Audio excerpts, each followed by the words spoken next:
السلام علیکم۔ براہ مہربانی ویڈیو کو سکپ کیے بغیر آخر تک ضرور دیکھیں۔ پروفیسر صاحب انتہائی اہم موضوع پر لیکچر دے رہے تھے۔ جیسے ہی انہوں نے تختہ سیاہ پر کچھ لکھنے کے لیے رخ پلٹا، کسی طالب علم نے سیٹی ماری۔ پروفیسر صاحب نے مڑ کر پوچھا، کس نے سیٹی ماری ہے؟ تو کوئی بھی جواب دینے پر آمادہ نہ ہوا۔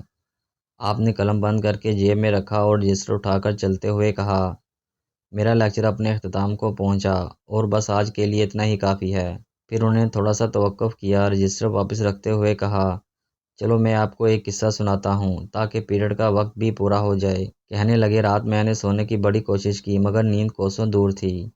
سوچا جا کر کار میں پیٹرول ڈلوا آتا ہوں تاکہ اس وقت پیدا ہوئی کچھ یکسانیت ختم ہو، سونے کا موڈ بنے اور میں صبح صبح پیٹرول ڈلوانے کی اس زحمت سے بھی بچ جاؤں۔ پھر میں نے پیٹرول ڈلوا کر اسی علاقے میں ہی وقت گزاری کے لیے ادھر ادھر ڈرائیو شروع کر دی۔ کافی مٹر گشت کے بعد گھر واپسی کے لیے کار موڑی تو میری نظر سڑک کے کنارے کھڑی ایک لڑکی پر پڑی۔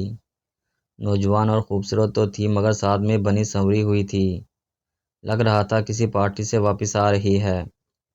میں نے کار ساتھ جا کر روکی اور پوچھا، کیا میں آپ کو آپ کے گھر چھوڑ دوں؟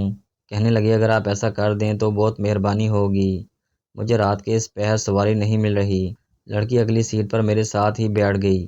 گفتگو انتہائی مہذب اور سلجھی ہوئی کرتی تھی، ہر موضوع پر مکمل عبور حاصل تھا، گویا علم اور ثقافت کا شاندار امتزاج تھی۔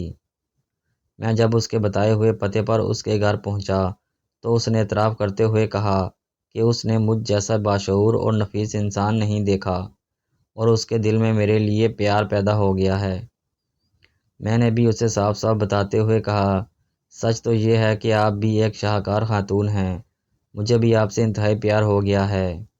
ساتھ ہی میں نے اسے بتایا کہ میں یونیورسٹی میں پروفیسر ہوں، پی ایچ ڈی ڈاکٹر اور معاشرے کا مفید فرد ہوں۔ لڑکی نے میرا ٹیلی فون نمبر مانگا جو میں نے اسے بلا چوں اور چران دے دیا۔ میری یونیورسٹی کا سن کر اس نے خوش ہوتے ہوئے کہا، میری آپ سے ایک گزارش ہے۔ میں نے کہا، گزارش نہیں، حکم کرو۔ کہنے لگی، میرا ایک بھائی آپ کی یونیورسٹی میں پڑھتا ہے، آپ سے گزارش ہے کہ اس کا خیال رکھا کیجیے۔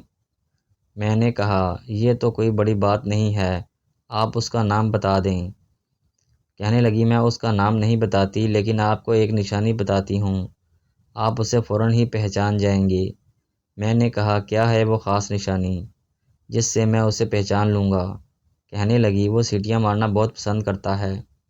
پروفیسر صاحب کا اتنا کہنا تھا کہ کلاس کے ہر طالب علم کی نظر غیر ارادی طور پر اس لڑکے کی طرف اٹھی جس نے سیٹی ماری تھی۔